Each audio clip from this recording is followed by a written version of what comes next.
नमस्ते दोस्तों। आज मैं इस वीडियो के जरिए सिर्फ एक खबर नहीं बल्कि एक दर्द, एक सच और कुछ सवाल लेकर आया हूँ, जिन सवालों के जवाब हम सबको मिलकर ढूंढने होंगे।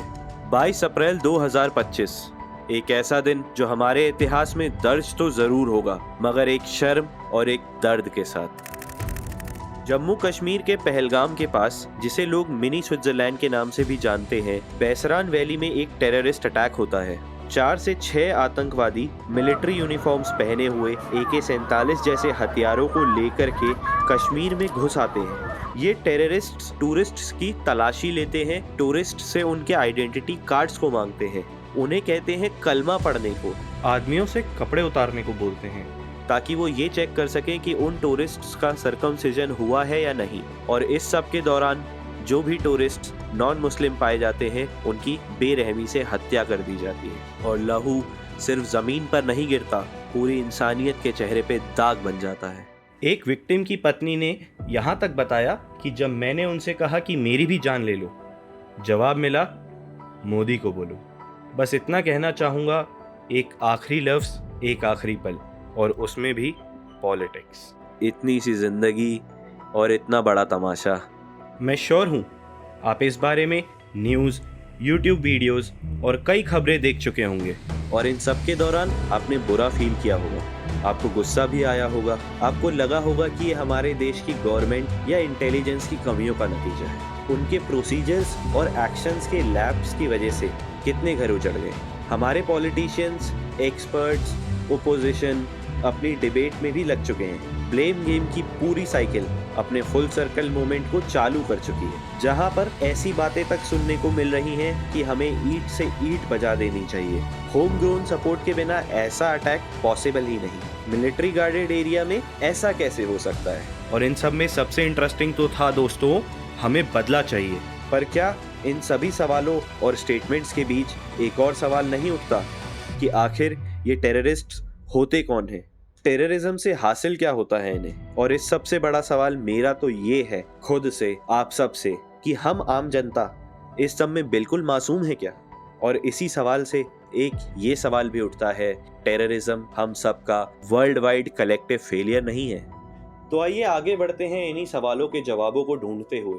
बात करते हैं टेररिज्म की। टेररिज्म एक ऐसा शब्द जिसे सुनते ही दिमाग में ब्लास्ट, खून खराबा और बर्बादी की तस्वीर बनती। लेकिन आखिर टेररिज्म का असली मतलब क्या है? ये एक ऐसा वायलेंट एक्ट है जो लोगों में डर फैलाने, उन्हें कंट्रोल करने या किसी पॉलिटिकल, रिलीजियस और आइडियोलॉजिकल गोल को अचीव करने के लिए किया जाता है। सिंपल शब्दों में कहूँ तो टेररिज्म एक सोच है, एक ऐसी सोच जो नफरत से पैदा होती है और खौफ से जिंदा रहती है। ये सिर्फ बॉम्ब्स और गन्स का खेल नहीं, ये एक मेंटालिटी है जहाँ कुछ लोग अपने स्वार्थ के लिए पूरी दुनिया को बर्बाद करने से पहले एक बार नहीं सोचते। इनके लिए न देश मैटर करता है, न धर्म मैटर करता है, न इंसानियत मैटर करती है, न जात मैटर करती है। इनके लिए ना कोई बच्चा है, ना बूढ़ा है, ना औरत है, ना आदमी है। इनके लिए सिर्फ एक चीज है, पैसा। ये नफरत फैलाते हैं कभी धर्म के नाम पर, कभी आजादी के नाम पर, लेकिन असल मतलब है नफरत के नाम पर अपनी जेब भर। अब सवाल ये उठता है कि ये टेररिस्ट होते कौन हैं? मुस्लिम? हैरानी हो रही होगी ना इतने बेबाक तरीके से पूछने पे। नहीं, टेररिस्ट का कोई धर्म नहीं होता, ना कोई देश होता है। ज्यादातर तो खुद की अपनी सोच भी नहीं रखते, बस ब्रेन वॉश किए जाते हैं एक्सट्रीमिस्ट के द्वारा, रेडिकलिस्ट्स के द्वारा। इनके लीडर्स सुनहरे झूठे खोखले वादों के नाम पर उन्हें भेज देते हैं एक ऐसी राह पर जिसका अंजाम सिर्फ और सिर्फ बर्बादी होता है। और कुछ लीडर्स तो इन्हें नेक काम कहकर महिमा मंडित भी करते हैं। अब एक कड़वी बात बोलने जा रहा हूँ, हो सकता है आपको अच्छी ना लगे, लेकिन क्या आप गारंटी दे सकते हो कि आप कभी इस एक्सट्रीमिस्ट सोच के शिकार नहीं हुए? या फिर आपका ओपिनियन टेररिज्म पर हमेशा से ही सही रहा है? सोचना पड़ेगा एक बारी। मैं नहीं चाहता हूं कि ये वीडियो 10 साल बाद भी रिलेवेंट हो, लेकिन अगर आज भी इतने सालों के बाद टेररिज्म के खिलाफ हम हार रहे हैं, तो सिर्फ और सिर्फ एक कारण है, हमारा एक्शन ना लेना। टेररिज्म एक सोच है और जब तक हम उस सोच को खत्म नहीं करते तब तक ये जंग चलती रहेगी। और इस सोच को हम कब सपोर्ट कर देते हैं ये हमें खुद भी नहीं पता चलता। कभी चुप रहकर, कभी बायस में कभी गलत इन्फो शेयर करके। टेररिज्म तब तक जीतता रहेगा जब तक हम खुद उसके खिलाफ खड़े नहीं होते।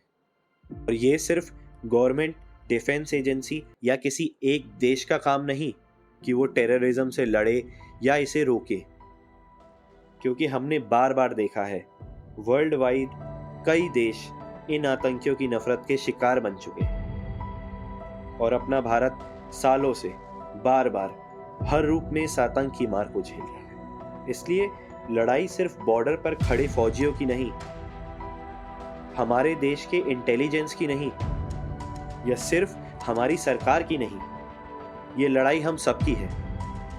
टेररिज्म के खिलाफ सबको एक होकर लड़ना होगा, चाहे हम किसी भी धर्म, किसी भी लैंग्वेज, किसी भी देश से। नहीं तो कल हमारी खामोशी किसी और के घर में शोक बन के गूंजेगी, जैसे अभी इन 28 घरों की बनी। और दोस्तों, क्या ये बात हमें बार बार याद नहीं दिलाई गई? 2001 में पार्लियामेंट अटैक, 2008 में मुंबई 26/11, 2017 में अमरनाथ यात्रा, 2019 में पुलवामा। और ये तो सिर्फ एक झलक है दोस्तों। अगर हम सिर्फ इस पे ही बात करने लगे तो मेरी टीम को काफ़ी वीडियोस बनानी पड़ेंगी। और ये सिलसिला सिर्फ भारत ने नहीं देखा है। अमेरिका का 9/11 हो या फ्रांस का चार्ली हेब्डो अटैक, यूके का मैनचेस्टर अरीना बॉम्बिंग हो या न्यूजीलैंड की मस्जिद शूटिंग हो, टेररिज्म ने हर बॉर्डर, हर धर्म, हर कॉन्टिनेंट के इंसान को रुलाया है। टेररिज्म का मकसद सिर्फ एक इंसान की जान लेना नहीं है, पूरी इंसानियत की जान लेना है। और जब तक हम ये नहीं समझेंगे तब तक सब कुछ नॉर्मल लगता रहेगा, जब तक ब्लास्ट हमें याद नहीं दिला देंगे कि हमने कुछ नहीं किया। अब आप ये सोचते होंगे, कुछ नहीं किया से क्या मतलब है तेरा? कैंडल मार्च हो रही है, प्रोटेस्ट हो रहे हैं, सरकार ने एक्शन भी तो लिए हैं, हम तो वॉर लड़ने को भी तैयार हैं, छाती पे गोली खाएंगे। कुछ नहीं किया का क्या मतलब है फिर? ये सब सालों से हो रहा है, एक अटैक, कुछ दिन शोक, कुछ दिन आक्रोश और फिर सब ठंडा। क्या यही फर्ज है एक भारतीय होने के नाते, भारत का एक नागरिक होने के नाते? क्या हमारा काम सिर्फ कैंडल जलाना और सोशल मीडिया पर गुस्से भरे पोस्ट लिखना है? और जब बात यहाँ तक आ ही चुकी है तो एक सवाल ये भी पूछ लेता हूँ, हमें बदला चाहिए? जिन 28 घरों में चिराग बुझे हैं वो भी किसी के बदले का नतीजा है। क्या आपने सोचा है उनके दर्द को? मुझे नहीं लगता, क्योंकि लगता होता तो आप समझ पाते कि किसी ने अपना भाई खोया है, किसी ने अपने पति को खोया है, तो किसी ने अपने पिता को खोया है। और हम कह रहे हैं हमें बदला चाहिए। हमें बदला नहीं, हमें न्याय चाहिए। हमें बदला नहीं, हमें बदलाव चाहिए। क्योंकि अगर तलवार के बदले तलवार उठाते रहेंगे तो अंत में सिर्फ तलवार रह जाएगी। हमें किसी धर्म से नहीं लड़ना है, हमें लड़ना है धर्म के नाम पे बांटने वाले आतंकियों से। हमें उन्हें दिखाना है, जिन्होंने ये एजेंडा चलाया है, कि हमें धर्म के नाम पे, भाषा के नाम पे, प्रांत के नाम पे, अगर उन्हें लगता है कि वो हमें इन सब चीज़ों पे बांट पाएंगे तो वो गलत है। अभी बात करते हैं कि ऐसा कैसे होगा, कैसे करेंगे जंग इस सालों से चली आती परेशानी से। तो सबसे पहले कदम बढ़ाओ और आवाज़ उठाओ। बहुत हुई ये चुप्पी, बहुत हुआ ये डर, बहुत हुई ये सोच कि मैं लड़ तो लूँ पूरे ज़माने से, पर ये लड़ाई मेरी नहीं। हाँ, है मेरे पास पानी तो क्या, जिसे आग लगी वो मेरा घर नहीं, वो गली मेरी नहीं। क्योंकि अगर ये सोच नहीं छोड़ी तो ये नफरत की आग आपके घर कब दस्तक दे दे आपको पता भी नहीं चलेगा। और दोस्तों, आगे बस इतना कहना चाहूँगा कि इट्स हाई टाइम। वो न्यूज़ चैनल में सुनते थे ना पहले कि चैन से सोना है तो जाग जाओ। इसके लिए हमें एफर्ट्स डालने होंगे। सिर्फ सरकार और एजेंसी को कोसने से बात नहीं बनेगी, हमें हैंड इन हैंड उनको अपनी साइड से मदद करनी होगी। तो अब ऐसे में आप सोचते होंगे कि हम जो कर रहे हैं वो तो इसने फर्जी बोल दिया, अब करें तो क्या करें? तो इसका सीधा सा जवाब है दोस्तों, हमें इस नफरत की साइकिल को ब्रेक करना होगा। हमें अपने घर में छुपे दुश्मनों को ढूंढना होगा।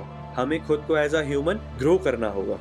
हमको समझना होगा कि ये एक्सट्रीमिस्ट और रेडिकल्स हमारी कमजोरियों का फायदा उठाते हैं। तो आज से वादा करो खुद से कि आगे बढ़ोगे इस हिंदू मुस्लिम की लड़ाई से, आगे बढ़ोगे ये हिंदी तमिल की लड़ाई से।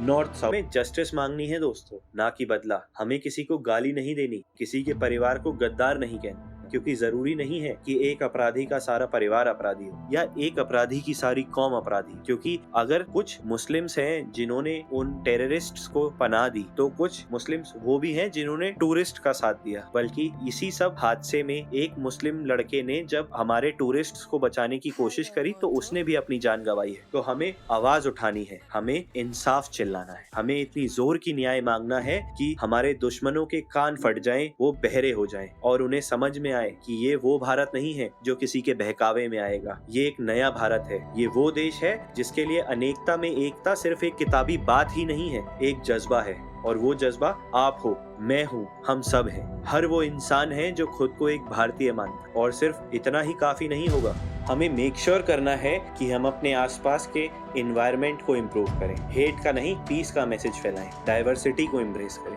अगर किसी भी मैसेंजर, व्हाट्सएप या किसी सोशल मीडिया पर हेट प्रोवोकिंग चीज या कोई भी ऐसा फेक न्यूज मिले तो उसको स्प्रेड ना करें, उसको एंटरटेन ना करें, उसको रिपोर्ट करें। अपने डिवाइसेस पे साइबर हाइजीन मेंटेन करें। ऑनलाइन रेडिकल कंटेंट से कैसे बचते हैं खुद भी सीखें, अपने से कम पढ़े लिखों को सिखाएं, अपने से छोटों को सिखाएं।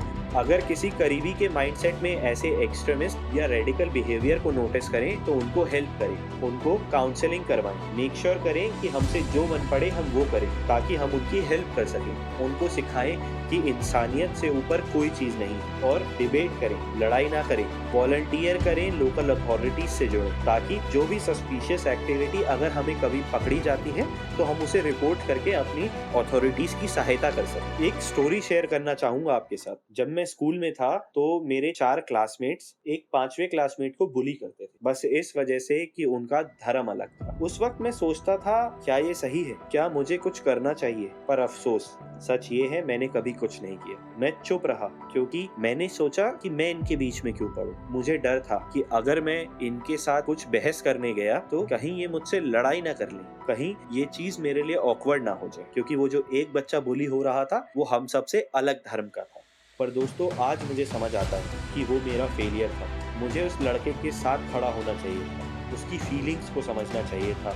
वो जो बुलिंग हो रही थी उस वक्त उस बच्चे को दर्द हो रहा था, उसको रोकने के लिए कुछ करना चाहिए था। आज वही दर्द हमारे बीच नफरत का बीज बनकर बढ़ रहा है।